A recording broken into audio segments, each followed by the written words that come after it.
अस्पताल की खचाखच भरी हुई गैलरी धीरे धीरे खाली होने लगी।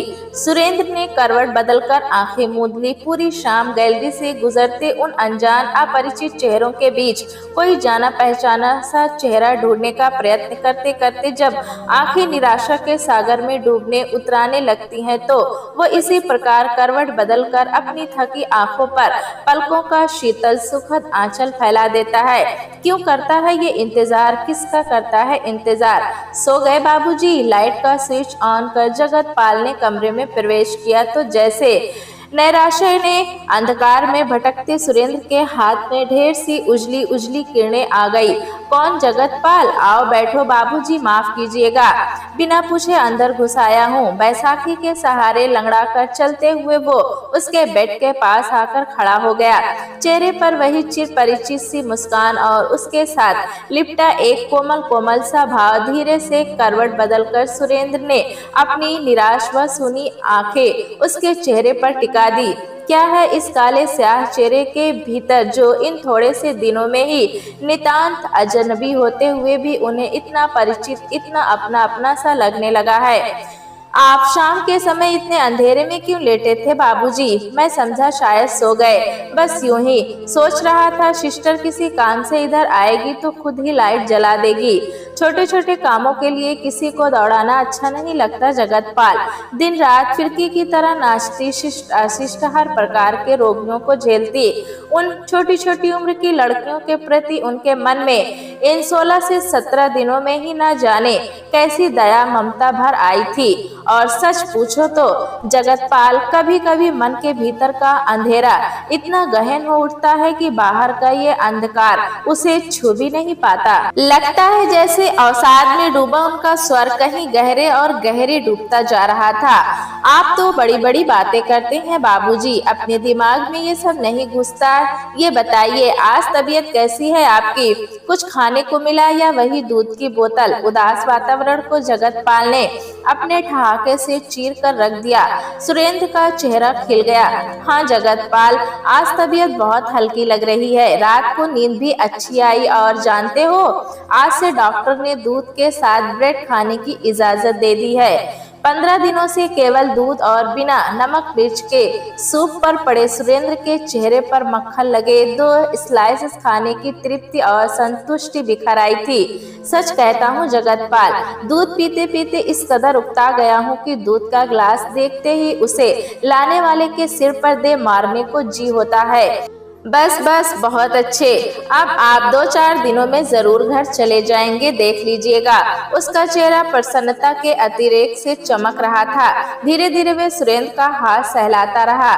घर? सुबह डॉक्टर शशांक ने भी तो यही कहा था। आपकी हालत में ऐसे ही सुधार होता रहा तो इस हफ्ते आपको जरूर यहाँ से छुट्टी मिल जाएगी।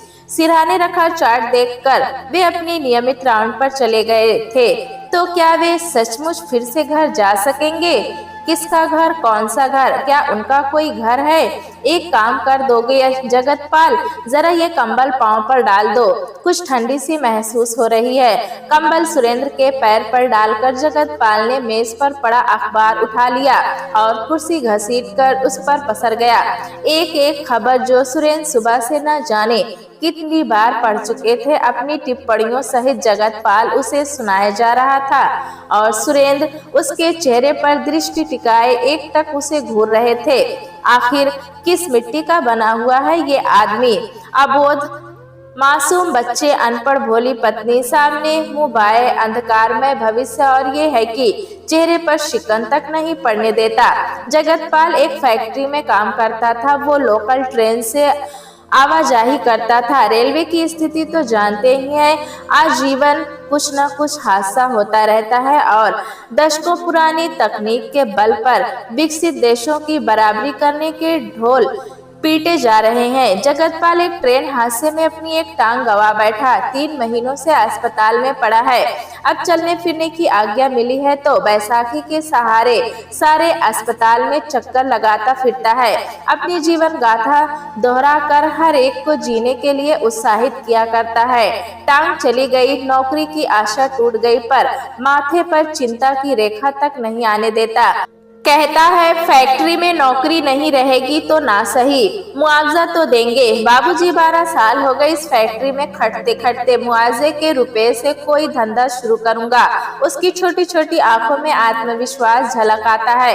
वक्त ने साथ दिया तो कौन जाने इस पराई चाकरी की अपेक्षा अधिक सुख चैन का जीवन कटे।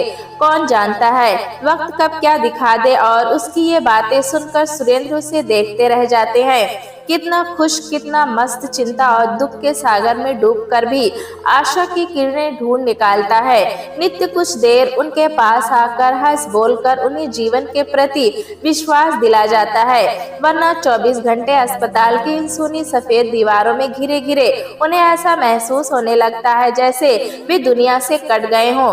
किसी को उनकी जरूरत नहीं, दुनिया में उनका कोई अपना नहीं। अच्छा बाबूजी, अब आप आराम कीजिए। बैसाखी उठाकर जगतपाल कुर्सी से उठकर खड़ा हो गया। अब जरा जनरल वार्ड की तरफ जाऊंगा। नमस्ते बाबूजी। सुरेंद्र उसे बैसाखी के सहारे जाते देखते रहे। अब किसी और अकेले पड़े रोगी के पास कुछ क्षण हंस बोलकर उसमें जीवन के प्रति विश्वास घोलने का यत्न करेगा, फिर किसी और यही उसकी दिनचर्या है। अपना भी समय कट जाता है, दूसरों का भी। पहले वे खुद भी तो बिल्कुल ऐसे ही थे, मस्त, बेफिक्र, भविष्य के प्रति पूर्णतया आश्वस्त। सपने में भी नहीं सोचा था कि जिंदगी कभी इतनी कड़वी व बोझिल हो जाएगी। जीवन को बांधने वाले स्नेह प्यार का एक एक धागा छिन्न भिन्न होकर बिखर जाएगा। काश उन्हें भी जगतपाल की तरह कोई भोली सी भाली सी सीधी सरल पत्नी मिली होती, जिसके होठों की खिली खिली सी मुस्कान उनकी दिन भर की थकान धो पोंछ कर साफ कर डालती, जिसके हाथों की गरम गरम रोटियों में प्यार घुला होता, जो उनके बच्चों को स्नेह प्यार से जीवन के संघर्षों से जूझना सिखाती, जिसके प्रेम और विश्वास में डूबकर वे समस्त संसार को भुला देते। वे सोचने लगे, ये उन्हें क्या हो गया है, क्या सोचे जा रहे हैं। निरर्थक, अस्तित्व विहीन, बेकार जिन विचारों को ठेल कर दूर भगाना चाहते हैं, वे ही उन्हें चारों ओर से दबोचते चले जाते हैं। आंखों पर हाथ रखकर उन्होंने आंखें मूंद ली। कहाँ गया जीवन का वो उल्लास, वो माधुर्य। उन्होंने कितने सपने देखे थे, लेकिन सपने भी कभी सच होते हैं कहीं? क्या मैं अंदर आ सकती हूँ? और इसके साथ ही दरवाजे पर लटका सफेद पर्दा सरकाते हुए इंदिरा ने अस्पताल के उस स्पेशल वार्ड में प्रवेश किया तो जैसे अतीत की सूनी उदास पगडंडियों में भटकते सुरेंद्र के पांव एकाएक ठिठक गए। विचारों की पगडंडियां झंझनाती हुई बिखर गई। तुम आज कैसे रास्ता भूल गई? इधर का कमरे में बिखरी दवाइयों की तीखी गंध से नाक सिकोड़ती इंदिरा ने कुर्सी पर पसरकर कंधे से लटका बैग मेज पर पटक दिया। बस कुछ न पूछो, बड़ी कठिनाई से समय निकाल कर आई हूँ। सेंट की भीनी भीनी खुशबू कहीं भीतर तक सुरेंद्र को सुलगाती चली गई। कभी कितना प्यार था इन्हें इस महक से। कुछ अमेरिकी औरतें आई हुई हैं आजकल एशिया का टूर करने, बस उन्हीं के साथ व्यस्त रही हूँ इतने दिन। पता ही नहीं चला कि 8-10 दिन कैसे बीत गए। एक उड़ती उड़ती सी दृष्टि पूरे कमरे में डालकर उसके पति ने दुर्बल कुमलाए चेहरे पर आंखें टिका दी। बस अभी अभी इन्हें एयरपोर्ट पर छोड़कर आ रही हूँ। इधर से जा रही थी, सोचा 5 मिनट आपसे मिलती चलूं। कल फिर एक सेमिनार के सिलसिले में बाहर जाना है, 3-4 दिनों के लिए। अचला और रमेश भी आज आने वाले थे। तुम्हारी बीमारी के बारे में बता दिया था, शायद घर पहुंच भी गए होंगे। वो अपनी रौ में बोले जा रहे थे और सुरेंद्र पत्नी के चेहरे पर दृष्टि टिकाए विचारों में उलझे हुए थे। तो आज भी मेम साहब मुझ पर एहसान लादने चली आई हैं, और वो भी इस रूप में। क्या इस स्त्री को तनिक भी लाज शर्म नहीं है? जीवन की इस संध्या बेला में ये चटक चमकीले कपड़े, झुर्री पड़े बुढ़ापे चेहरे को छिपाने के यत्न में पाउडर और लिपस्टिक की महकती गमकती परतें, आंखों के आर पार खिंचा सीने तारिकाओं का सा काजल और चांदी के तारों को छिपाने के यत्न में नकली बालों का ऊंचा फैशनेबल जूड़ा देखकर वितृष्णा से उनके मुंह में ढेर सी कड़वाहट घुल गई। इंदिरा से पति की बेरुखी छिपी ना रह सकी।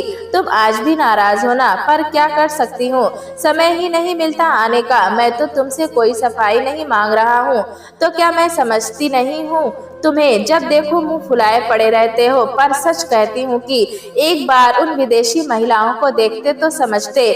किस कदर भारत पर फिदा हो गई है। कहती हैं यहाँ की स्त्रियों की संसार में कहीं भी समता नहीं हो सकती। कितनी शांत, कितनी सरल और ममतामयी होती हैं। घर, पति और बच्चों में अनुरक्त असली पारिवारिक जीवन अगर कहीं है तो केवल भारत में। एक हमारा देश है जहाँ स्त्रियों को ना घर की चिंता होती है ना बच्चों की, और पति नाम का जीवन उसे तो जब चाहो पुराने जूते की तरह पैर से निकालो और तलाक दे दो। वो हंसी। हमारे महिला क्लब को देखकर भी वे बेहद प्रभावित हुई। सुरेंद्र पत्नी के गर्व से दमकते चेहरे को आश्चर्यचकित सा देखते रह गए। पति, घर, बच्चे, सुखी पारिवारिक जीवन, ममतामयी नारियां, ये सब क्या बोल रही है इंदिरा? क्या वो इस सब का अर्थ भी समझती है? अगर हाँ तो फिर वो सब क्या था? जीवन भर पति को पराजित करने की दुर्दमनीय महत्वाकांक्षा जिसके वशीभूत उसके एक अत्यंत कोमल, अत्यंत भावुक हृदय को छलनी कर दिया, उनका सब कुछ नष्ट कर डाला।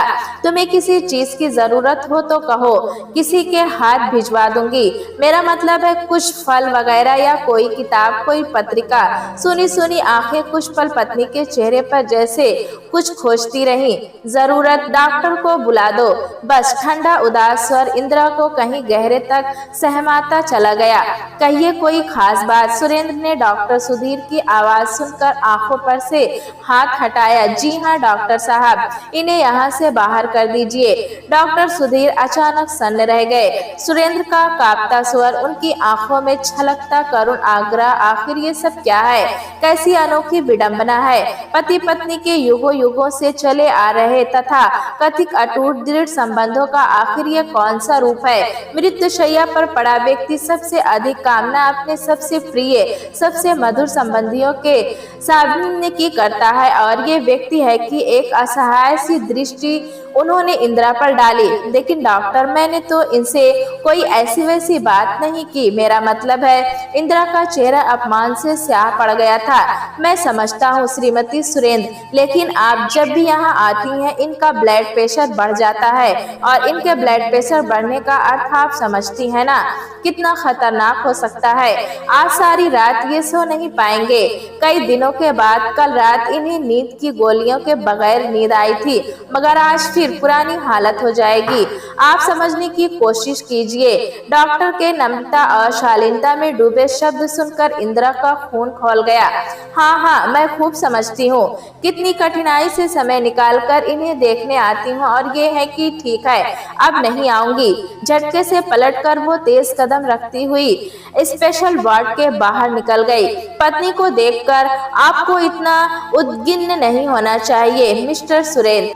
आप समझदार हैं, जरा संयम रखिए। डॉक्टर सुधीर सुरेंद्र को अपनी स्नेह भीगी दृष्टि से सहला रहे थे। बहुत नियंत्रण किया है अपने आप पर डॉक्टर, बहुत सहा इस कलेजे पर पत्थर रखकर, इसी आशा में कि शायद ये किसी दिन संभल जाएगी, पर अब नहीं सहा जाता। इस औरत को देखते ही मेरे दिमाग की नसें फटने लगती हैं।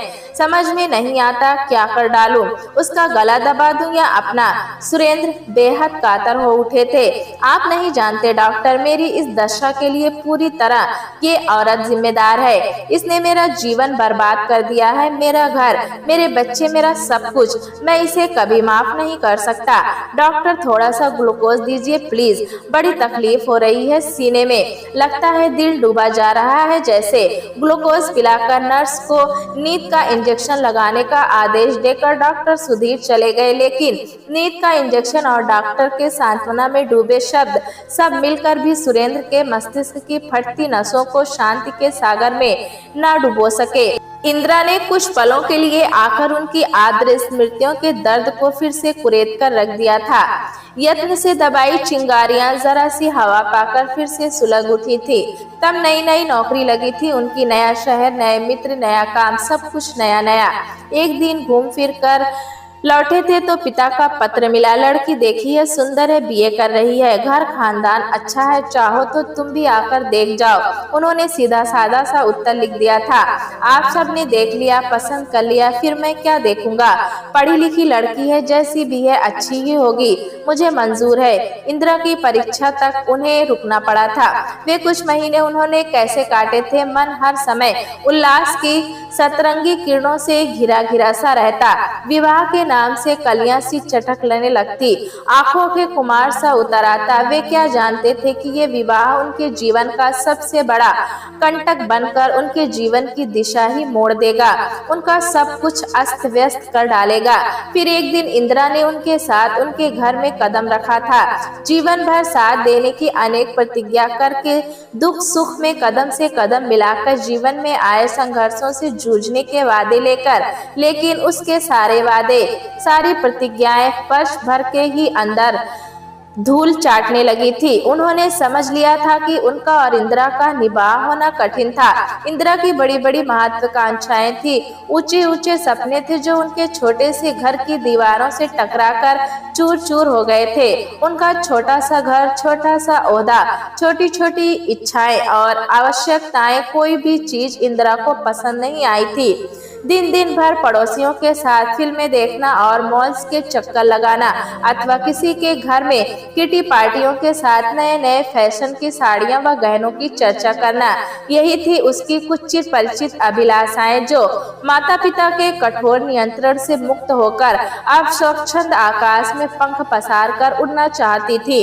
दिन भर के थके हारे सुरेंद्र घर लौटे तो दरवाजे पर झूलते ताले को देख उनका तन मन सुलग उठता।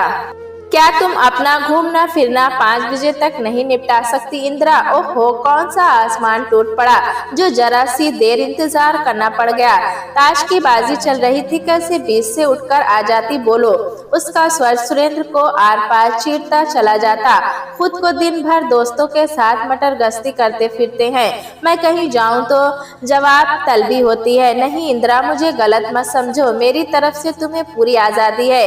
कहीं जाओ, कहीं घूमो, बस मेरे आने तक घर लौट आया करो। तुम्हारी खिली खिली सी मुस्कान मेरी दिन भर की थकान हर लेती है।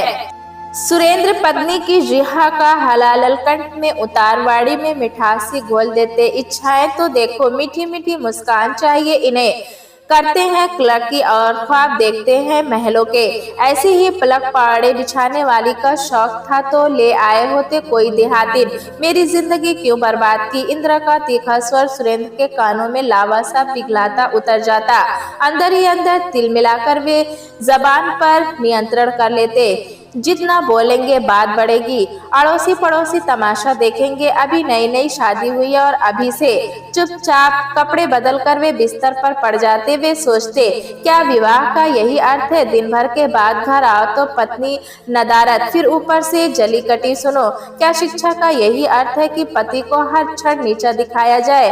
कैसे खींचेगी जीवन की ये गाड़ी, जहाँ पग पग पर आलोचना और अपमान की बड़ी बड़ी शिलाएं हैं। कहाँ तक खेल सकेंगे अकेले इस गाड़ी को, जहां दूसरा पहिया साथ देने से इनकार कर दे? क्या इन कठोर शिलाखंडों से टकराकर एक दिन सब कुछ अस्त व्यस्त नहीं हो जाएगा?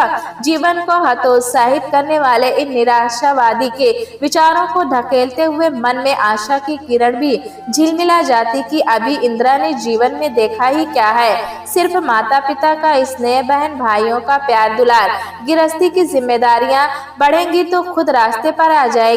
अभी नादान है, 20 से 22 की भी कोई आयु होती है, लेकिन इंदिरा ने तो जैसे पति की हर झिलमिलाती आशा को पांव तले रौंद कर चूर चूर कर देने का फैसला कर लिया था। 2-2 वर्षों के अंतराल से विनोद, प्रमोद और अचला आते गए। उनके साथ आई उनकी नन्ही नन्ही समस्याएं, उनके नाजुक कोमल बंधन, उनके नन्हे नन्हे सुख दुख। लेकिन इंदिरा को उनके वे भोले भाले चेहरे, उनकी मीठी तुतली वाड़ी, उनके स्नेह सिक्त कोमल बंधन भी बांध कर न रख सके। नौकरों के सहारे बच्चे छोड़कर वो अपने महिला क्लब की गतिविधियों में दिन ब दिन उलझती चली गई।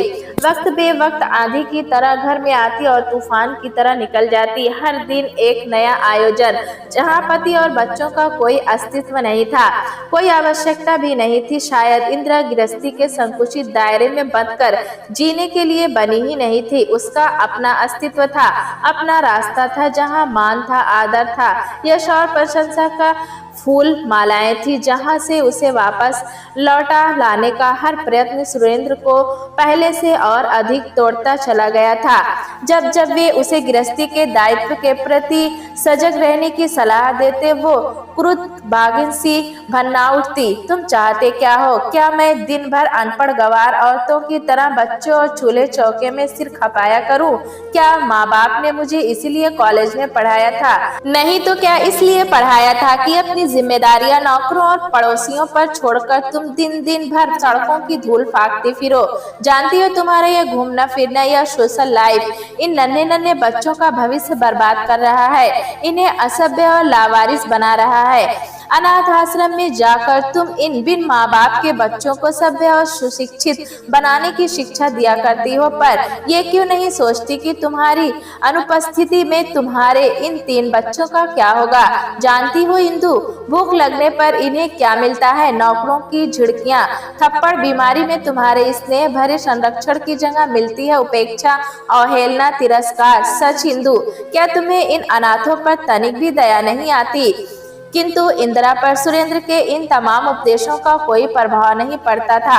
पत्नी से उपेक्षित सुरेंद्र देर देर तक दफ्तर में बैठे कंप्यूटर में दिमाग खपाया करते, पर वहां का वातावरण भी धीरे धीरे असहनीय होने लगा।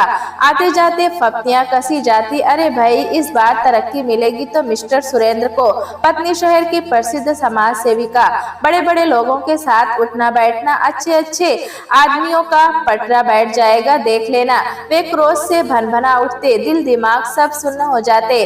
किस मुंह से उनके आरोपों का खंडन करते, जबकि वे खुद जानते थे कि इंदिरा के चरित्र को लेकर शहर भर में जो चर्चाएं होती थी वे नितांत कपोल कल्पित नहीं थी। अक्सर आधी आधी रात को अनजान अपरिचित लोगों की गाड़ियां इंदिरा को छोड़ने आती थी। एक से एक खूबसूरत और बढ़िया साड़ियां उसके शरीर की शोभा बढ़ाती, जिन्हें वे लोगों के दिए उपहार बताती। क्यों आते थे वे लोग? क्यों देते थे वे सब कीमती उपहार? किस मुंह से लोगों के व्यंग और तानों को काटने का साहस करते? इंदिरा को वे समझाने का यत्न करते तो पत्थर की तरह झंझनाता स्वर कानों से टकराता। दुनिया के पास काम ही क्या है सिवा बकने के? लोगों की बकवास से डरकर मैं अपना मानव सेवा का काम नहीं छोड़ सकती। तुम जिसे मानव सेवा कहती हो इंदिरा, वो तुम्हारी नाम और प्रशंसा की भूख है, जिनके पास करने को कुछ नहीं होता। उन धनी लोगों के ये चोचले हैं। हमारी तुम्हारी असली मानव सेवा है अपने विनोद, प्रमोद और अचला को पढ़ा लिखा कर इंसान बनाना, उन्हें अपने पैरों पर खड़ा करना, उन्हें सभ्य और सुसंस्कृत नागरिक बनाना। पहले इंसान को अपना घर संवारना चाहिए, ये नहीं कि अपने घर में आग लगाकर दूसरों के घरों में प्रकाश फैलाओ। उफ, किस कदर संकीर्ण विचार हैं तुम्हारे। अपना घर, अपने बच्चे, अपना ये अपना वो। तुम्हें तो 16वीं सदी में पैदा होना चाहिए था, जब औरतों को 7 कोठरियों में बंद करके रखा जाता था। मुझे तो शर्म आती है किसी को ये बताते हुए कि मैं तुम जैसे मेढक की पत्नी हूँ। कुएं का मेढक, संकीर्ण विचार, मानव सेवा, जैसे वे बहरे होते जा रहे थे। उनकी इच्छाएं, आकांक्षाएं, स्वाभिमान सब राख के ढेर में बदलते जा रहे थे। घर, बाहर, दफ्तर, कहीं एक पल के लिए चैन नहीं, शांति नहीं, कोई एक प्याला चाय के लिए पूछने वाला नहीं। तन मन से थके टूटे सुरेंद्र होटलों के चक्कर लगाने लगे।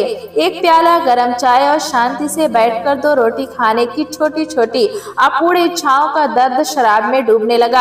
तुम होटल में बैठकर गंदी शराब मुंह से लगाते हो, शर्म नहीं आती तुम्हें? पत्नी का अंगारा सा दहकता चेहरा सुरेंद्र शांति पूर्वक देखते रहे। जब तुम्हें आधी आधी रात तक पराये मर्दों के साथ घूमने में शर्म नहीं आती तो मुझे ही लाल परी के साथ कुछ क्षण बिताने में क्यों शर्म आए? जिसका घर नहीं, द्वार नहीं, पत्नी नहीं, उसका ये सबसे अच्छा साथी है। तुम अपने रास्ते चलो, मैंने भी अपना रास्ता चुन लिया है। अब कोई किसी की राह का रोड़ा नहीं बनेगा। जब तुम मुझसे बंद करना रह सकी तो मैं ही तुमसे बंधने को क्यों विवश हूँ? उनके चेहरे पर खोखली व्यंग्यात्मक मुस्कान इंदिरा को अंदर तक सुलगा गई थी। पांव पटकती हुई वो बाहर निकल गई थी। फिर एक दिन सुना था कि वे अपनी 17 वर्षीय अविवाहित बेटी अचला के होने वाले शिशु का नाना बनने वाले थे। सुनकर तनिक भी आश्चर्य नहीं हुआ था। वे जानते थे इंदिरा ने जिस खुली हवा में बच्चों को छोड़ा था वो एक दिन अवश्य रंग लाएगी। जब जब उन्होंने अचला को विनोद और प्रमोद के आवारा दोस्तों के साथ घूमने फिरने से टोका था, वो अनसुना कर गई थी। एक दिन इसी बात को लेकर उन पर बुरी तरह झल्ला उठी थी। पापा, आप अपनी शिक्षा और उपदेश अपने पास ही रखिए। मैं अपना भला बुरा खुद समझ सकती हूँ। आपकी तरह संकीर्ण विचारों वाली बनकर मैं दुनिया में जीना नहीं चाहती। जब मम्मी हम लोगों को कुछ नहीं कह सकती, फिर आप 15-20 दिनों के लिए माँ बेटी कोलकाता गई थी। जब वापस आई तो अचला अपना लुटा कौमार्य फिर से वापस लौटा लाई थी। खुली हवा में और अधिक आजादी से घूमने के लिए कितनी सरलता से इंदिरा ने इतनी बड़ी समस्या से छुटकारा पा लिया था। तुम समझते हो हमारी अचला ने जैसे कोई अनहोनी बात कर डाली है। आए दिन मेरे पास ऐसे कितने ही मामले आते रहते हैं, मैं इनसे निपटना भी अच्छी तरह जानती हूँ। बच्चों से गलती हो जाती है, गलती नहीं करेंगे तो सीखेंगे कैसे। शराब की मात्रा और अधिक बढ़ गई थी। वे जानते थे जिस रास्ते पर वे जा रहे थे वो उन्हें विनाश की ओर ले जा रहा था। मदिरा उन्हें कुछ क्षणों के लिए मानसिक तनाव से छुटकारा दिला सकती थी, उनके थके टूटे तन मन को प्रेम से जोड़ नहीं सकती थी। स्नेह, विश्वास, शांति के अभाव ने आज उन्हें फूल की एक पंखुड़ी की तरह मसल कुचल कर 50 वर्ष की आयु में ही मौत के कगार पर ला पटका था। डॉक्टर कहते हैं कुछ दिनों में ठीक होकर वे फिर से घर जा सकेंगे, लेकिन वे जानते हैं अब कभी घर नहीं लौट सकेंगे, लौटना भी नहीं चाहते। कौन है वहाँ जिसकी ममता के बंधन उन्हें वापस लौटा लाने के लिए विवश करे। पत्नी, बेटे बेटी कौन। दिल काबू से बाहर हुआ जा रहा था। सिर से पैर तक वे पसीने में नहा गए थे। सिस्टर, सिस्टर, उन्होंने घंटी पर हाथ मारा। सिस्टर, पानी। अस्पताल से निकालकर इंदिरा ने तेजी से गाड़ी कार की ओर मोड़ दी। मन में जितना आक्रोश भरा था उसी के अनुपात में गाड़ी का एक्सीलेटर तेज होता गया। उस व्यक्ति ने उसे कभी नहीं समझा, समझाने की कोशिश ही नहीं की। ज्यों-ज्यों वो यश और प्रशस्ति के पथ पर बढ़ती चली गई है वो उनसे कटता चला गया। आज शहर में उसका कितना मान और आदर है, क्या नहीं है उसके पास। सरकारी गाड़ी, बंगला, महंगे मोबाइल। वो जिधर से गुजर जाती है लोग उसकी एक झलक देखने के लिए ठिठक कर रुक जाते हैं। शहर में कोई ऐसा आयोजन नहीं जहां उसे सम्मान पूर्वक आमंत्रित न किया जाता हो। मान और यश के इस उच्चतम शिखर पर पहुंचने के लिए उसने कितना त्याग, कितना परिश्रम, कितना कठिन संघर्ष किया है। और ये व्यक्ति है कि घायल शेर की तरह उसे काटने को दौड़ता है। घर आ गया था। गाड़ी गेट से होती हुई बरामदे के सामने जाकर रुक गई। मम्मी, तुम आ गई। दौड़ती हुई अचला आकर उसके गले से लिपट गई। इंदिरा ने सिर से पैर तक सजी धजी बिटिया को देखा। वो पिता की नाजुक हालत की खबर पाकर आई थी। कब आई? यही कोई 4 से 4:30 बजे के करीब। अकेली आई हो? क्यों अकेली क्यों आऊंगी, रमेश भी आए हैं साथ। अब कोई पापा का डर थोड़ी ही है, जो न आते। पापा के ना होने की प्रसन्नता उसके चेहरे पर छलकी छलकी पड़ रही थी। इंदिरा के गले में बाहें झुलसाती हुई वो उसे ड्राइंग रूम में घसीट लाई। साल भर के बच्चे को पेट पर लिटाए रमेश सोफे पर पसरा पड़ा था। उठो रमेश, मम्मी आई हैं। सास को देख रमेश उठकर बैठ गया। मम्मी आइए, कब से हम लोग आपका इंतजार कर रहे हैं। विनोद और प्रमोद भी घर से गायब हैं, लगता है क्लब में यार दोस्तों के साथ पत्तों में मशगूल होंगे। हम दोनों बैठे बैठे बोर हो रहे थे अकेले। सोफे पर पसरकर इंदिरा ने बेटी दामाद के चेहरों पर टटोलती सी दृष्टि डाली। ना कोई दुख, ना उदासी, बस एक तटस्थ सा भाव, जैसे ये भी एक औपचारिकता है, खबर मिली चले आए बस। मगर दुख और चिंता का भाव आता भी तो क्यों कर। कभी बच्चों ने पिता को पिता नहीं समझा। माता पिता की कलह में विजय हमेशा माँ के हाथ रही। पिता सदा से एक प्रत्यक्ष जीवन होता रहा। ना उसकी इच्छा और रुचि की कोई चिंता करने वाला था, ना उसके दुख में कोई दुखी होने वाला। घर में सबसे बेकार, सबसे फालतू कोई चीज अगर थी तो वो था पिता नाम का प्राणी। फिर उसके प्रति किसी प्रकार की ममता, आदर या स्नेह आता तो कैसे। अस्पताल क्यों नहीं गए? इंदिरा ने सोफे की पीठ पर बाल फैलाते हुए अचला की ओर देखा। अस्पताल? बाप रे, कौन जाता पागल कुत्ते से कटवाने अपने को। अचला ने हाथ मुंह नचाते हुए टेढ़ा मुंह बनाया। साफ साफ क्यों नहीं कहती कि पापा अस्पताल में हैं, इसलिए हम लोग आप सबसे मिलने आए हैं। उनके रहते तो इस घर में पांव रखने में भी डर लगता है। मुझे कैसी खूंखार आंखों से घूरते हैं। बाप रे। रमेश ने बिटिया को अचला की गोद में डाल उसे साल उड़ाते हुए मन की सच्ची बात उगल दी। अचला ने पिता की इच्छा के विरुद्ध घर से भागकर उससे शादी की थी, क्योंकि सुरेंद्र की नजरों में वो एक आवारा और गुंडा किस्म का लड़का था।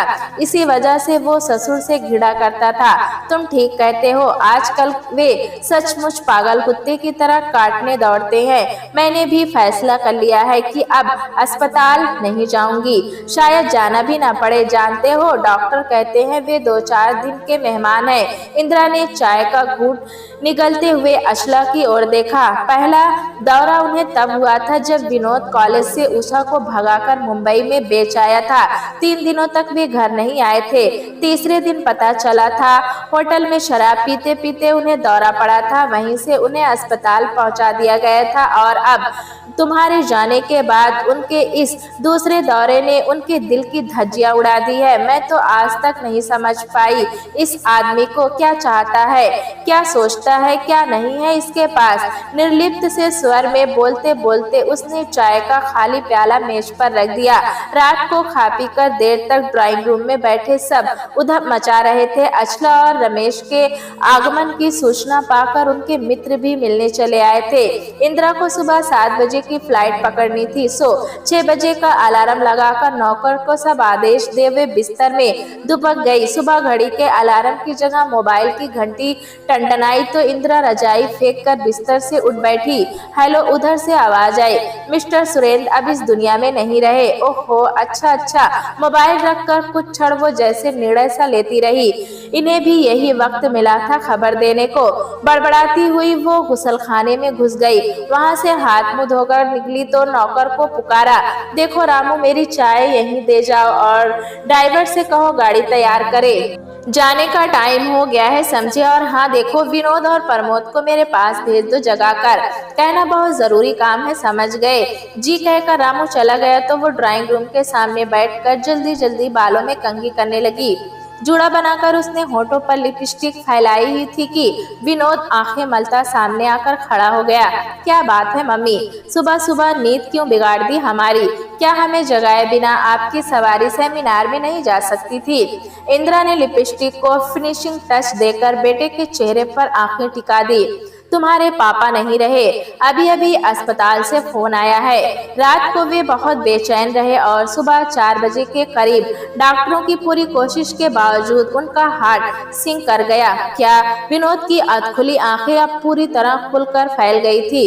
इतनी जल्दी क्या? उन्होंने तो अपनी मौत खुद बुलाई है। खैर, मैंने तो तुम्हें इसलिए बुलाया है कि मैं तो जा रही हूँ, रुक नहीं सकती, वचन जो दे चुकी हूँ। तुम लोग रमेश अंकल को फोन कर देना, वे आकर सब संभाल लेंगे, समझे। नित्य की तरह माथे पर सुहाग चिन्ह लगाने के अभ्यस्त हाथ एक क्षण के लिए कांपे।